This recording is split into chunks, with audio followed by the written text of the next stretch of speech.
Welcome to Self-Powered Healing. I'm Barbara McNeely, your host and the creator of Self-Powered Healing, where we're talking about how you can unleash your innate healing ability.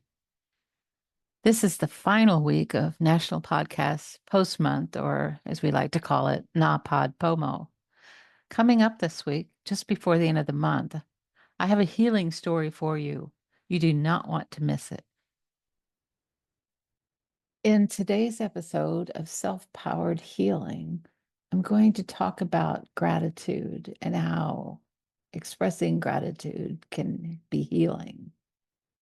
This episode is published on Thursday, November 28th of 2024, which is Thanksgiving Day in the United States. According to Dr. David Hamilton, the author of How Your Mind Can Heal Your Body, gratitude is simply the art of saying a deep thank you to life for what you have. Further, it's actually appreciating it on a meaningful emotional level that you can really feel throughout your body and being. Gratitude is good for your heart. It counteracts stress. Ultimately, it's beneficial to your cardiovascular system. Stress, whether it's mental or emotional, can increase the levels of stress hormones and free radicals, and ultimately inflammation. All of those, the stress hormones, the free radicals, and the inflammation, can lead to cardiovascular disease. So, regular practice of gratitude can lead to improved cardiovascular health. Dr. Robert Emmons is the world's leading scientific expert on gratitude. I didn't even know there was one, but there is. He is a professor of psychology at the University of California at Davis and is the founding editor-in-chief of the Journal of Positive Psychology. His studies found that people who practice gratitude consistently report a host of benefits. Social benefits include being more helpful, generous, and compassionate, more forgiving, more outgoing, and feeling less lonely and isolated. Psychologically, they have higher levels of positive emotions. They're more alert, alive, and awake. They have more joy and pleasure, more optimism and happiness. Physically, people who practice gratitude consistently have a stronger immune system, fewer body aches and pains, lower blood pressure. They exercise more and take better care of their health, and they sleep longer and feel more refreshed upon waking. Gratitude allows us to celebrate the present. It magnifies positive emotions. Gratitude blocks toxic negative emotions, such as envy, resentment, and regret. Those emotions can destroy our happiness. Grateful people are more stress resistant.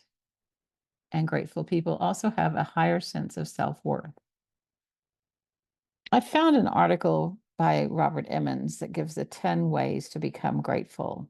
I'm going to highlight just a couple of them.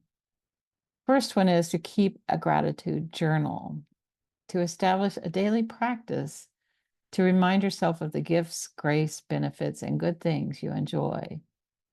When I first tried to do this, I kind of struggled with it because I didn't want to repeat the same thing, but I believe that misses the point.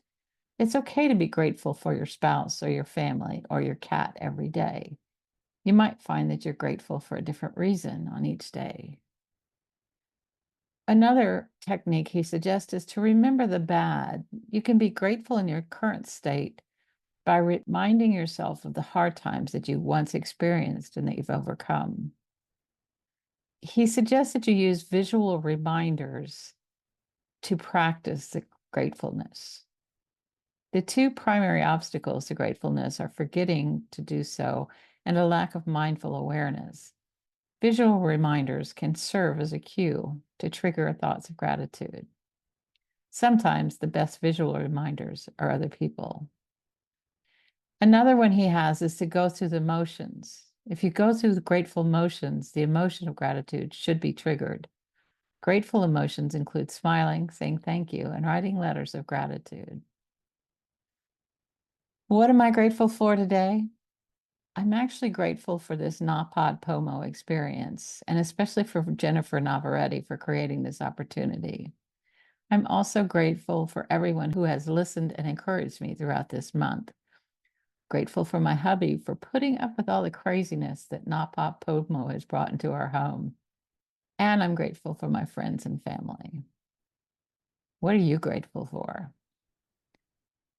Thanks for listening today. You can visit selfpoweredhealing.com/November 2024 to find all the episodes for NaPodPoMo. Leave a comment too if you like. Thank you to all that have been a part of this 30-day challenge. Beginning in December, I'll be returning to my less intense schedule, publishing 3 episodes each month at least.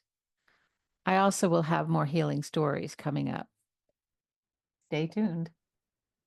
By the way, Self-Powered Healing is still looking for interviews with people who want to share a story of healing.